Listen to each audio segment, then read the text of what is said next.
Hello everyone, today I want to talk to you about how the US has come up with a very creative 11th reason not to sanction China. In addition, foreign media are amazed as several types of Chinese unmanned wingman drones make their debut at the same time. And with the twin-seat J-20 fighter jet joining the ranks, how can American fighter jets possibly defend against this?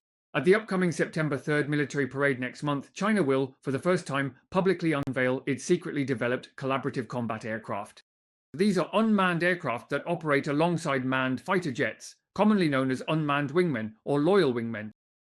Footage from the parade rehearsal shows that China has unveiled at least 5 different new types of drones. This is the PLA's effort to build an aerial drone fleet commanded by stealth fighters.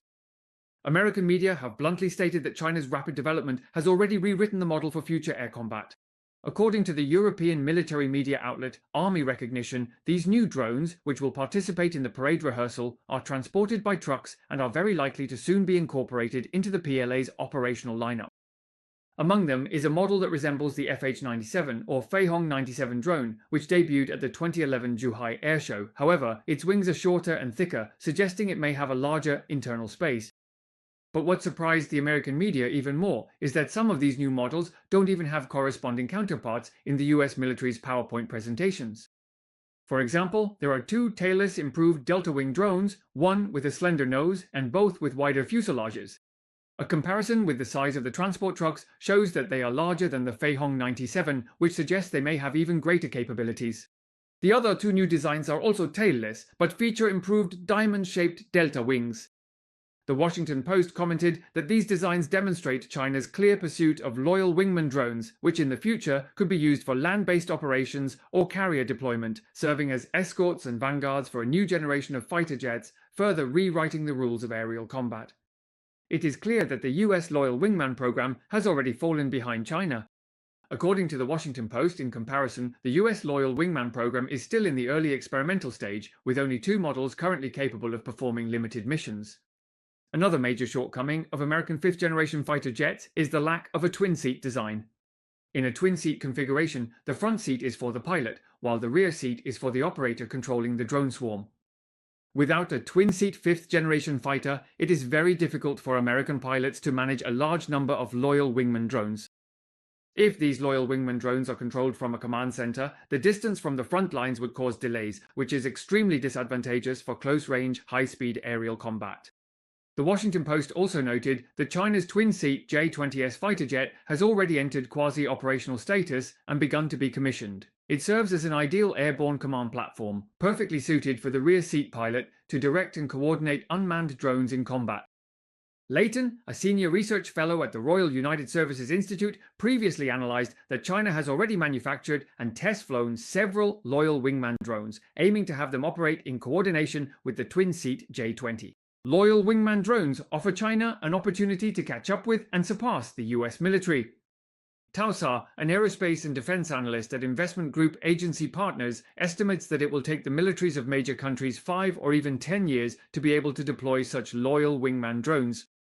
Cost-effective production is the main obstacle in this process. If anyone manages to achieve this first, it will most likely be either the Chinese or the Americans. Based on available information, China's loyal wingman drones have an advantage, as they appear to be capable of carrying out ground strikes. Not only is the US lagging behind in the development of loyal wingman drones, but its single-seat 5th-generation fighter jet designs also put it at a disadvantage. American 5th-generation fighters are all single-seaters, which is partly related to the original positioning of these fighter jets. As we all know, many 3rd-generation fighters are multi-role aircraft, capable of handling ground, air, and maritime attack missions simultaneously. Many 3rd-generation fighters have 2 seats, separating flight control from weapons operation. The pilot is responsible for flying, while the operator in the rear seat handles radar monitoring and weapon attacks. This is especially important during ground attack missions, as it's difficult for the pilot to manage both flying and striking ground targets at the same time, which is why 2-seat versions of these aircraft exist. However, when 5th-generation fighters were designed, their primary focus was on air combat. These fighters are mainly air superiority aircraft, with reduced emphasis on ground and naval attack capabilities, and their main mission is air combat. In addition, the extensive use of automated systems has resulted in a very high level of functional integration in 5th-generation fighters, which reduces the complexity of pilot operations, eases the pilot's workload, and further improves attack efficiency. A single pilot can now handle both flying the aircraft and operating its weapons. Additionally, since all American fifth-generation fighters are designed with a single engine and every aspect aims to reduce weight, the US does not have a twin-seat version of this type of fighter. But the world is changing rapidly. Attack drones have developed at a tremendous pace, solving the problem of having to spend long periods training pilots. On top of that, drones are much cheaper and don't involve the risk to pilots' lives, which has opened up the idea of deploying large numbers of drones in air combat. With a single manned fifth-generation fighter controlling a group of unmanned wingmen, this combination becomes a powerful new strike platform. However, the American fifth-generation fighters can't turn things around. They're still single-engine, single-seat aircraft and may fall far behind in modern aerial combat. To sum up first, China showcased 5 new types of unmanned wingmen during the military parade, which greatly shocked military analysts in the US and the West. Second, China's air combat equipment has gone from catching up with the US to surpassing it, all within just a decade. Additionally, I want to mention that sometimes listening to American officials' speeches is really quite amusing. Recently, there have been ongoing disputes between India and the US. The US repeatedly uses India's import of Russian oil as an excuse and has wielded the tariff stick, imposing an additional 25% tariff on India, which has left India feeling quite indignant. On August 19th, when US Treasury Secretary Brent was interviewed by CNBC, he brought up this issue again. During the interview, when Jack was asked why the US government doesn't impose similar tariffs on China, which also buys Russian oil, as it does on India, Jack replied that China's situation is completely different. China is not engaging in arbitrage activities like India is, and Washington considers this kind of arbitrage unacceptable. Besant went on to elaborate that Russian oil accounts for 42% of India's total oil purchases. But before the Russia-Ukraine conflict, Russian oil accounted for less than 1% of India's oil purchases. He said that India bought a lot of Russian oil purely for profit. They refine and process it, then resell it. Besant said, "I call this Indian-style arbitrage, buying Russian oil at a low price, processing it into refined products, and then selling it." This situation, which suddenly emerged during the previous period, is unacceptable. However, when US officials are asked why they sanction India but not China, their reasons are different every time. For example, when US Secretary of State Rubio explained this issue, he said that if you try to trace the Russian oil sold to China, you'll find that most of the Russian crude China buys is refined and then sold on the global market. If the US were to impose further sanctions on China, it could drive up global energy prices. Whether this claim is actually true is already open to question. Moreover, this explanation also seems different from what Besant said, that China buys Russian oil only for its own use, rather than reselling it for profit like India does. As for US President Trump, he often avoids answering this question altogether. After his meeting with Putin in Alaska, Trump was interviewed by Fox News host Hannity, who again asked whether he would consider pressuring China with tariffs similar to the punitive measures against India. Trump responded that because of the outcome of today's meeting with Putin, there was no need to consider imposing tariffs on China for the time being.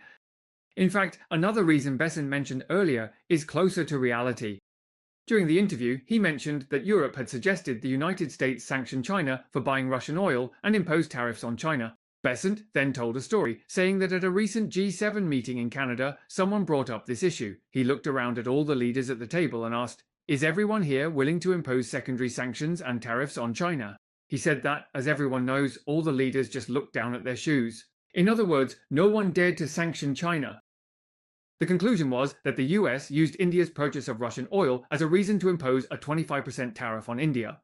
But the US didn't dare to impose more tariffs on China and told Europe, "If you're so smart, go ahead and impose a 200% tariff on China yourself." But what's funny is that the US has given at least 10 different reasons for this double standard, and every time the reason is different, there's no unified explanation among officials. If you go and ask Besant again, he might be able to come up with an 11th reason. In addition, on the Pomegranate Channel's Current Affairs commentary, I'll be talking about the latest version of OpenAI's large language model, ChatGPT-5, which suffered a major setback. Its founder, Altman, is feeling very anxious and says that the US has underestimated the development of AI in China. Subscribers are welcome to listen to my commentary on the Pomegranate Channel.